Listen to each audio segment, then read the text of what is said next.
Hello student, my name is Satish और आज मैं पढ़ाने जा रहा हूँ आपको क्लास 11 चैप्टर का सेकंड का। तो मैं अब वो पहले मैं पढ़ा चुका था मैक्सवेल का। आज मैं उससे आगे का पढ़ा रहा हूँ जिसमें मैक्सवेल ने ऑसिलेटिंग चार्ज पार्टिकल के बारे में बताया था। उसने बताया कि भी जो हमारा जो जो इलेक्ट्रॉन है ना, उसने ये भी लगभग लगभग उसने बताना स्टार्ट कर दिया था कि भाई हमारा जो इलेक्ट्रॉन है वो एक्स एक्सिस, वाई एक्सिस और जेड एक्सिस की तरह काम करता है। मतलब एज ए 3D की तरह काम करता है। जैसे कि ऑसिलेटिंग चार्ज पार्टिकल में क्या है, उसने क्या उसने एक परपेंडिकुलर बनाया। एक ये और एक ये, और यहाँ उसने एक ये ली एक्स एक्सिस और एक ली उसने वाई एक्सिस, इस तरह से। और ये पूरे का पूरा एक जेड है। ये क्या है हमारा जेड, ये हो गया एक्स, ये हो गया हमारा वाई और एक ये हो गया हमारा ये जेड, और ये क्या हमारा परपेंडिकुलर है। तो उसने उसने ये बताया कि ये हमारा इलेक्ट्रिक फील्ड है। ये हमारा क्या है, इलेक्ट्रिक फील्ड। ये हमारा क्या है, इलेक्ट्रिक फील्ड। और ये बोला वो क्या है हमारा मैग्नेटिक फील्ड। ये क्या है हमारा मैग्नेटिक फील्ड। और ये हमारा क्या है जेड एक्सिस। तो उसने बताया कि इलेक्ट्रॉन जो है एक वेव की तरह काम करता है। वो एज ए कि अगर हम इलेक्ट्रॉन को एज ए पार्टिकल मानते हैं तो वो पार्टिकल की तरह तो वो एक पार्टिकल की तरह काम करेगा। लेकिन जब हम उसको वेव मानेंगे तो एज ए 3D में एक्ट करेगा, एक्स एक्सिस, वाई एक्सिस और जेड एक्सिस। और उसको बोला वेव। उसने क्या बताया उसको कि electron behave as a wave. Electron behave as a wave. Electron work as wave nature। ठीक है। तो ये था हमारा क्या, ऑसिलेटिंग। ये हमारा क्या है, oscillating field, electric and magnetic field. इसके बाद में मैं और भी उसके आगे कुछ और भी वो बताना चाह रहा था। इसको आप नोट डाउन कर सकते हैं, तो आप नोट डाउन कर सकते हैं। उसने एक चीज और बताया कि भाई अगर हम बात करते हैं साउंड वेव की, और वाटर वेव की, तो उन दोनों को जाने के लिए एक मीडियम की जरूरत पड़ती है। सेकंड था for sound wave and water wave needs medium. But electromagnetic radiation जो कि मैं आपको अभी बता चुका हूँ, ऑसिलेटिंग चार्ज पार्टिकल के अंदर मैंने आपको बताया था एक्स एक्सिस, वाई एक्सिस और जेड एक्सिस में। तो उसको बताया उसने, वो हमारा क्या था, इलेक्ट्रॉन मैग्नेटिक फील्ड। उसको हम क्या भी बोलते हैं, इलेक्ट्रॉन मैग्नेटिक रेडिएशन। ठीक है। दूसरा क्या था, but electromagnetic radiation does not require any medium. जो इलेक्ट्रोमैग्नेटिक रेडिएशन है उसको मूवमेंट करने के लिए किसी भी मीडियम की जरूरत नहीं पड़ती है। जैसे कि सनलाइट होती है हमारी, सनलाइट जो है जब वो हमारे अर्थ तक पहुंचती है, तो अर्थ तक पहुंचने और सन के बीच में कोई भी हवा नहीं होती, बिल्कुल वैक्यूम ही होता है। लेकिन वो फिर भी सनलाइट हमारे तक पहुंच जाती है। लेकिन अगर मैं साउंड वेव की बात करूं, अगर मैं वैक्यूम क्रिएट करता हूं, तो अगर मैं मुंह से बोलता हूं तो मुंह से क्या जो जनरेट होती है वो हमारी साउंड वेव होती है। तो अगर मैं बात करता हूं इन वैक्यूम, तो जो कुछ मैं बोलूँगा किसी दूसरे को सुनाई नहीं देगा। क्यों? क्योंकि साउंड वेव के लिए एक जगह से दूसरे जाने तक एक मीडियम की जरूरत होती है। अगर मीडियम नहीं होगा तो वो मूवमेंट नहीं करेगी। ओके, तीसरा है हमारा, तीसरा हो गया जो कि मैक्स ने ही बताया था, so many types of electromagnetic radiation. यहाँ पर बहुत तरह की इलेक्ट्रोमैग्नेटिक रेडिएशंस होती हैं कि जो कि छोटी रेडिएशन भी होती है और बहुत बहुत बड़ी रेडिएशन भी होती है। मैं लिख के आपको दिखा रहा हूँ। So many types of electromagnetic radiation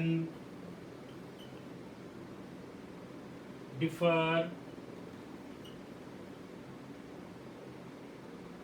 in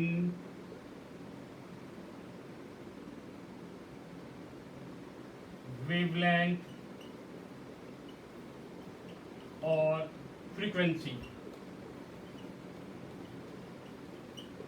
वो कहना वो चाहता है कि इलेक्ट्रोमैग्नेटिक में जो इलेक्ट्रोमैग्नेटिक रेडिएशन होती है वो जो डिफर करते हैं अलग अलग रेडिएशन में, और उनकी वेवलेंथ या हम कह चुके हैं, क्या कह सकते हैं कि फ्रीक्वेंसी, उनकी जो वेवलेंथ और जो फ्रीक्वेंसी है वो क्या होती है, डिफरेंट होती हैं, अलग अलग होती हैं। इसका मतलब इलेक्ट्रोमैग्नेटिक रेडिएशन बहुत एक तरह की नहीं होती, बहुत अलग अलग तरह की होती हैं ऑफ डिफरेंट वेवलेंथ और फ्रीक्वेंसी। अच्छा, कि वेवलेंथ को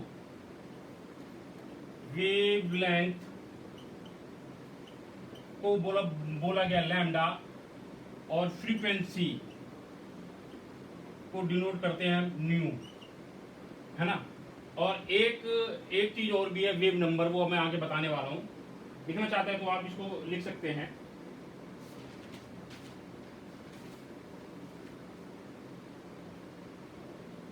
और इसी बात को आगे चलकर उसने बोला आल्सो कॉल्ड इलेक्ट्रोमैग्नेटिक स्पेक्ट्रम,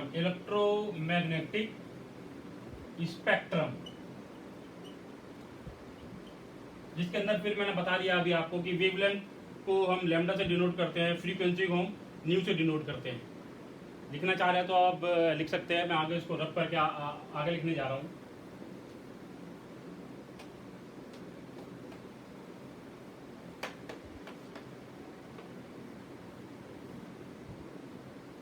उसने बोला क्या कि हर्ज जो है, मैक्सवेल और हर्ज काम कर रहे थे, तो हर्ज ने क्या बताया कि भाई रेडियो फ्रीक्वेंसी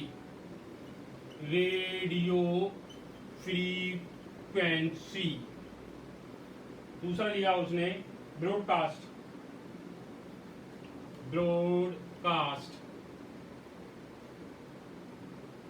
ब्रॉडकास्टिंग, जो कि यूज किया जाता है रडार के लिए, रडार।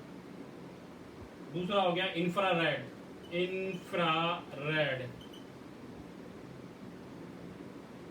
रीजन। अगला बताया क्या, अल्ट्रावायोलेट रीजन।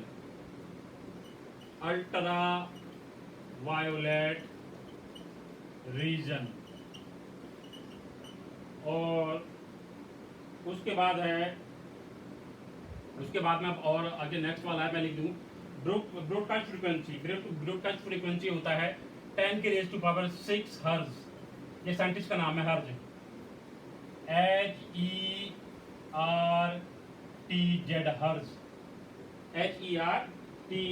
हर्ज।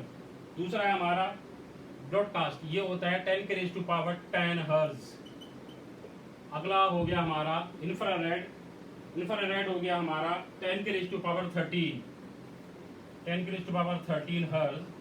और उसके बाद हमारा आता है अल्ट्रावायोलेट रीजन, ये होता है 10⁻16 हर्ज। ये साइंटिस्ट का नाम है, क्योंकि मैक्सवेल और हर्ज जो है वो एक साथ ही काम कर रहे थे। तो ये मैक्सवेल ने जो है फ्रीक्वेंसी और वेवलेंथ निकालनी चाहिए, तो ये मैक्सवेल और से पहले जो है ये जो हर्ज ने निकाल दिया था। और इसके बाद हमारा जिसके अंदर हमारा विबग्योर भी आएगा कि एक जो है एक वेवलेंथ या वेवलेंथ हो गया और फ्रीक्वेंसी भी आ गया जो हमको दिखाई देती है ना। तो विबग्योर में जो जो जिसके अंदर सातों कलर आते हैं, लेकिन कुछ कुछ वेवलेंथ ऐसी या फ्रीक्वेंसी ऐसी भी बहुत बहुत छोटे कलर की होती हैं, वो हमको दिखाई नहीं देती, लेकिन जो मधुमक्खियाँ होती हैं वो देखना चाहे तो वो उसको देख सकती हैं। अब आगे अल्ट्रावायलेट रीजन के बाद आगे 10, ये मैंने बता ही दिया। वो उसके बाद है हमारा 10 के रिश्यू पावर विजिबल लाइट, 10 के विजिबल लाइट ये आ गया 10 के रिश्यू पावर 15 हर्ट्ज, जिसके अंदर हमारा आता है विबग्योर, जिसके अंदर आता है हमारा VIBGYOR, VIBGYOR VIBGYOR. V for violet, I for indigo, B for blue, G for green, या Y for yellow, O for orange, R for red. Okay, तो ये सब ये सारी की सारी हमारी क्या है, ये हमारी क्या है फ्रीक्वेंसी या वेवलेंथ की बात करें तो वेवलेंथ, या हम बोल सकते हैं electromagnetic radiation of different types. अब इसको मैं रब कर रहा हूं।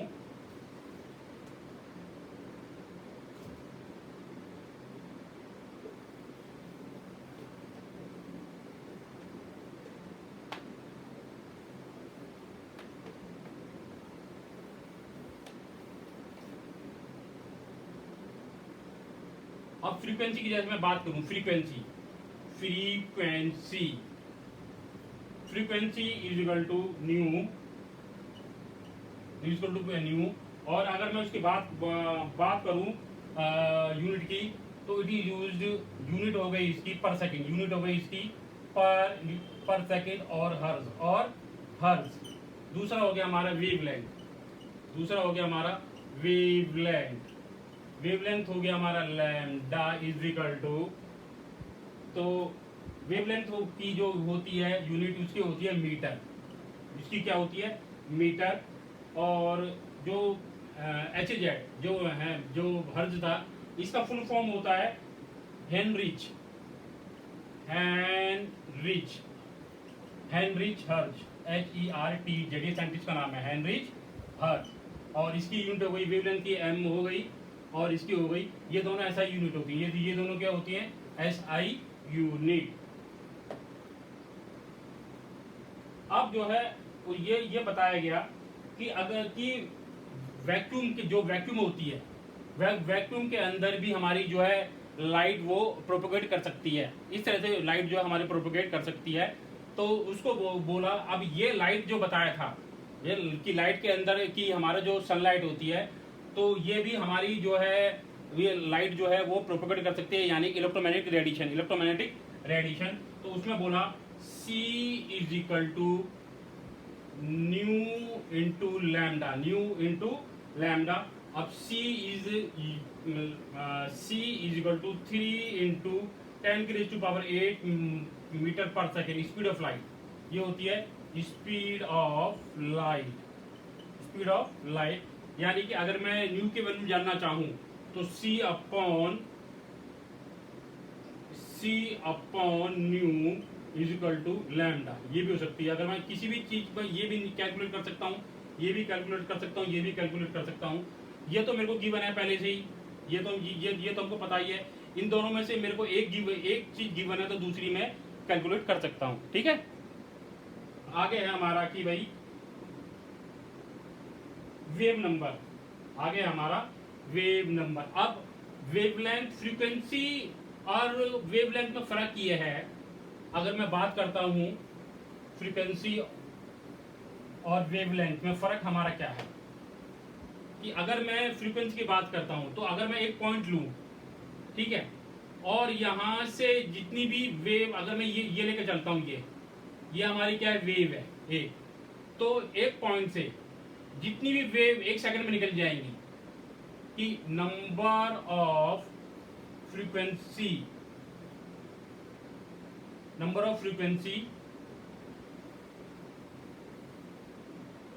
number of wave passed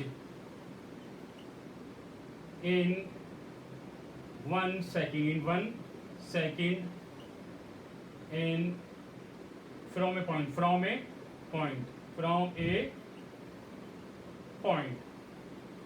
तो अगर मैंने एक पॉइंट ये ले लिया और ये देख लिया, ये एक वेव मानेंगे, ये हम क्या मानेंगे, एक वेव। तो एक सेकंड में जितनी भी वेव यहाँ से पास आउट हो जाएंगी उसको हम बोलेंगे फ्रीक्वेंसी, उसको हम क्या बोलेंगे, न्यू फ्रीक्वेंसी, उसको हम क्या बोलेंगे, फ्रीक्वेंसी। और वेवलेंथ क्या होती है हमारी, ये वेवलेंथ क्या होती है, ये हमारी, कि जितनी जितनी छोटी वेव होगी, जितनी छोटी हमारी क्या होगी, वेव होगी, वेवलेंथ उसकी उतनी कम होगी। जितनी बड़ी वेव होगी हमारी, जितनी बड़ी क्या होगी, वेव होगी, वेवलेंथ उसकी उतनी ही ज्यादा बड़ी होगी। ठीक है। तो अगर मैं अब उसके बाद हमारा क्या है,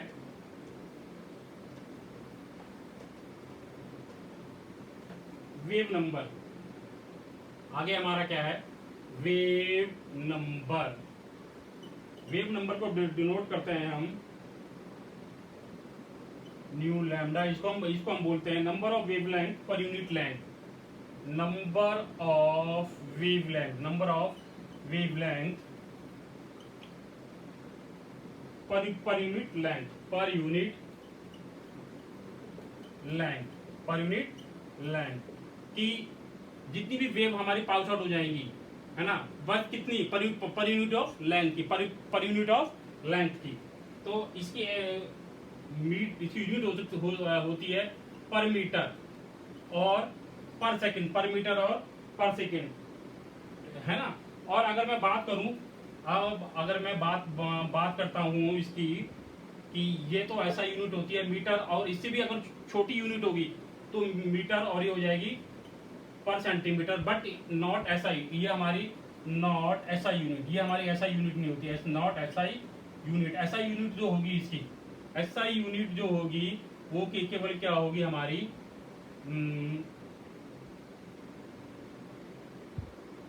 पर मीटर, पर सेंटीमीटर, मीटर का हो गया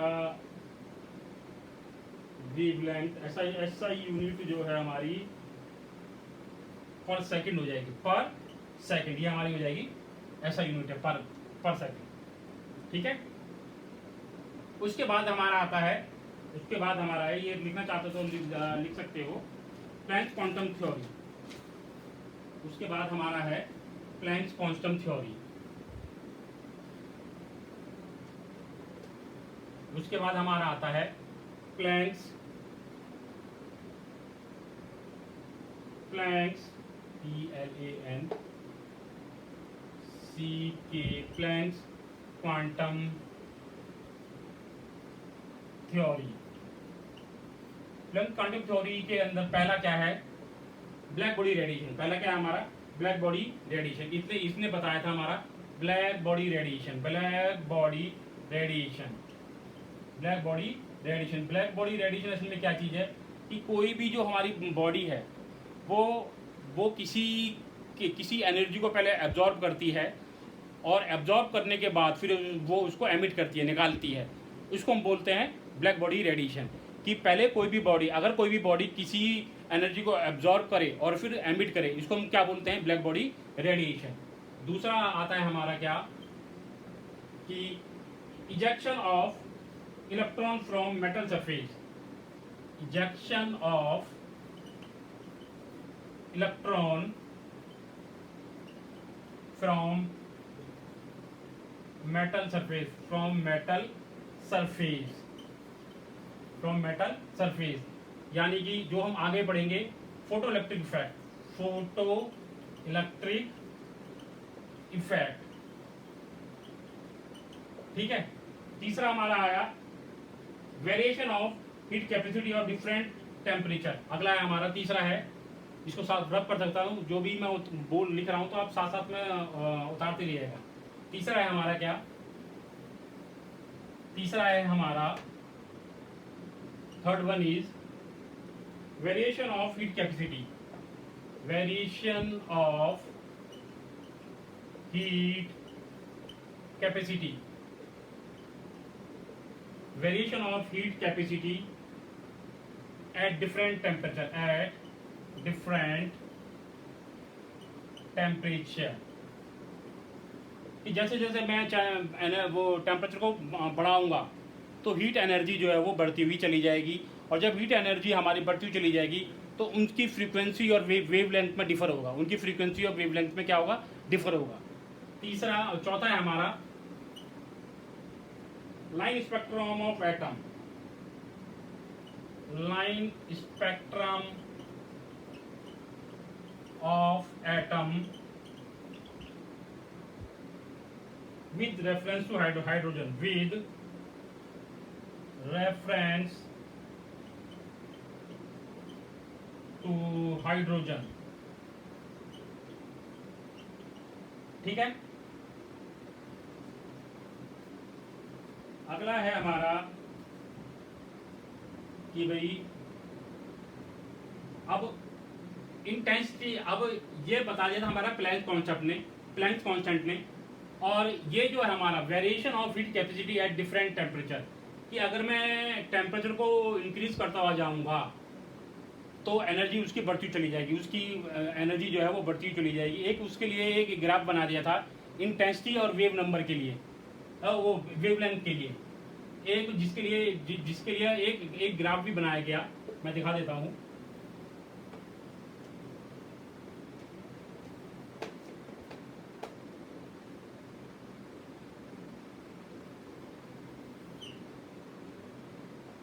ये है इंटेंसिटी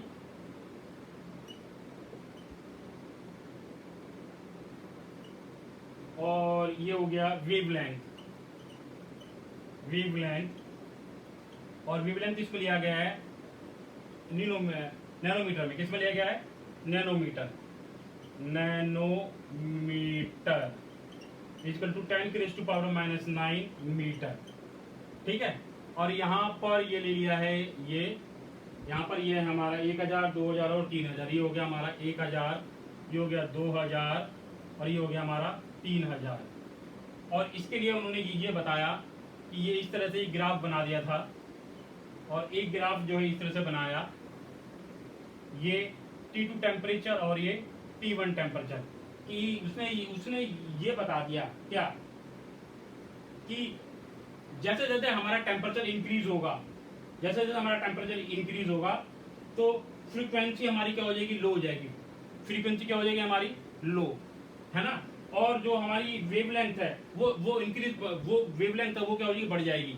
यानी कि वेवलेंथ हो गई हमारी, ये जैसे जैसे टेम्परेचर बढ़ेगा तो ये वेवलेंथ क्या हो जाएगी, बढ़ जाएगी। लेकिन फ्रीक्वेंसी यानी उसका मैंने फ्रीक्वेंसी बताई थी कि एक पॉइंट से एक सेकंड में जितनी वेव पास आउट हो जाएंगी वो क्या होगी, हमारी फ्रीक्वेंसी वो कम हो जाएगी, लेकिन वेवलेंथ क्या हो जाएगी, बढ़ जाएगी। यही उसने ये करके दिखा दिया था। Due to this reason T2 is greater than T1। ये जो है एक इंटेंसिटी वर्सेस वेवलेंथ के लिए एक ग्राफ बना के दिखा दिया था। ठीक है, तीसरा है हमारा प्लैंक्स ने और ये एक चीज और बताई थी, वो है हमारा क्या,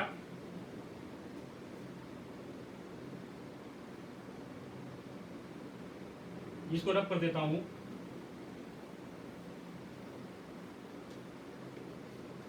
उसने ये हमको एक और बता दिया, ये था कि एटम और मॉलिक्यूल, कोई भी चीज, जब उसने बोला कि कोई भी एटम हो या कोई भी मॉलिक्यूल हो, वो जब किसी भी रेडिएशन को एब्जॉर्ब करता है और निकालता है, एब्जॉर्ब करे और एमिट करे, नॉट इज कंटिन्यूस मैनर, वो ना तो लगातार उसको एब्जॉर्ब करेगा, ना ही उसको वो निकालेगा, नॉट इन कंटिन्यूस मैनर। और इसको उसने बोला क्वांटम, इसको उसने क्या यूज किया, क्वांटम, कि उसने एक चीज लिख दी, एटम और मॉलिक्यूल